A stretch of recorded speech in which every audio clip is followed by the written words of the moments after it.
সবাই একাকার হয়ে ছাত্রদল এবং বিভিন্ন দল যুবদল সহ বহিরাগত সন্ত্রাসীরা সবাই একাকার হয়ে ঢাকা বিশ্ববিদ্যালয়ের শিক্ষার্থী, সাংবাদিক এবং আমাদের ডাকসুর নেতৃবৃন্দের উপর নৃশংস কায়দায় হামলা করে এবং সে হামলা আগে থেকে একটা পূর্ব পরিকল্পিত ছিল।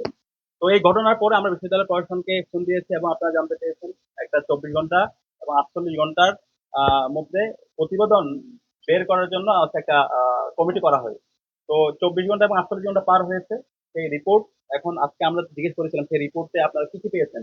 আমরা দেখতে পেয়েছি সাংবাদিকরা সেই দৃশ্য ধারণ করেছে যারা হামলা করছে এবং তালিকাগুলো ইতিমধ্যে সাংবাদিক সমিতি এবং বিভিন্ন ছাত্র সংগঠন এবং আমাদের পক্ষ থেকে আমাদের যারা ভিকটিম ছিল মোসাদ্দিক জুবাইর সহ সবাই তাদের তালিকা চিত্র সহ বিশ্ববিদ্যালয় প্রশাসনকে জমা দিয়েছে। তাদের বিরুদ্ধে আপনারা কি ব্যবস্থা গ্রহণ করেছেন? তো তারা বলছে তাদের আরো অধিকতর তারা তদন্ত করছে। তা আমরা বিগত সময় দেখতে পেয়েছি এরকম তদন্ত কমিটি হয়েছে।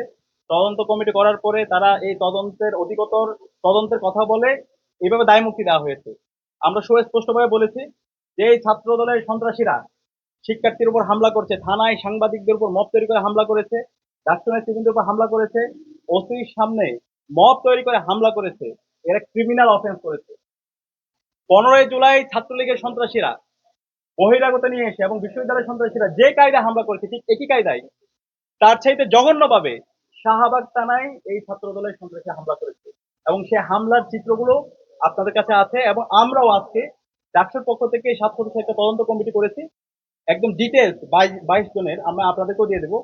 22 জনের ডিটেলস তথ্য এখানে আছে ড্রাইভ করে তাদের হামলার চিত্র তাদের সম্পর্কে বিস্তারিত এবং তাদের ফুটেজ হামলা সময় কোন পজিশন ছিল সব আমরা তাদেরকে প্রদান করেছি। তো আমরা তাদেরকে বলেছি দ্রুত সময়ের মধ্যে এই চিহ্নিত যে সন্ত্রাসীরা আছে সকল সন্ত্রাসীদেরকে বিশ্ববিদ্যালয় থেকে তাদেরকে বহিষ্কার করতে হবে এবং বিশ্ববিদ্যালয়ের উদ্যোগে এই সন্ত্রাসীদের বিরুদ্ধে থানায় মামলা করতে হবে। এবং আমরা একই সাথে বলেছি যারা মারাত্মকভাবে আহত হয়েছে জুলহাস তৈরি করে যারা সাংবাদিকদের উপর হামলা করেছে তাদেরকে আইডেন্টিফাই করতে হবে এবং ক্যাম্পাসে এবং সারা দেশে এই সাংবাদিকদের স্বাধীনতা নিশ্চিত করতে হবে এবং এটার জন্য একটি বিশ্ববিদ্যালয় থেকে তাদের অবস্থান ব্যক্ত করতে হবে। এবং একই সাথে আমরা বলেছি যেহেতু ক্যাম্পাসে আমি এখন দেখতেছি বিভিন্ন এই সহিংস হামলা বারবার হচ্ছে, হলগুলোতে গণরম রেস্টুরেন্ট কালচার ফিরে নেওয়ার জন্য চেষ্টা করা হচ্ছে। শিক্ষার্থীদেরকে প্রতিনিয়ত বিভিন্ন ধরনের হুমকি দেখে নেওয়ার তাদেরকে হুমকি দেওয়া হচ্ছে। সেই জায়গা থেকে ক্যাম্পাসে যেন একটা অন্তর্ভুক্তিমূলক রাজনৈতিক আচরণবিধি পুরো কন্ডাক্ট প্রণয়ন করি বিশ্ববিদ্যালয় প্রশাসন থেকে প্রণয়ন করা হয় এবং ডাক্তার জায়গা থেকে সেই সুপারিশগুলো আমরা বিস্তারিত আকারে দিব এবং তার সাথে অন্যান্য অংশীদারদের সাথে আমরা যোগাযোগ করবো। আমরা সকল ছাত্র সংগঠনের সাথে যোগাযোগ করছি পূর্ণাঙ্গ একটা রাজনৈতিক নীতিমালা ক্যাম্পাসের মধ্যে সেটা আমরা প্রণয়ন করে যারা এটা ভায়োলেট করবে তাদের বিরুদ্ধে আমরা সকল ছাত্র সংগঠন এবং বিশ্ববিদ্যালয় প্রশাসন তাদের বিরুদ্ধে ব্যবস্থা গ্রহণ করবে এবং ওভারঅল ক্যাম্পাসের মধ্যে সামগ্রিক নিরাপত্তা নিশ্চিত করার জন্য বিশ্ববিদ্যালয় প্রশাসন যেন কার্যকর উদ্যোগ গ্রহণ করে।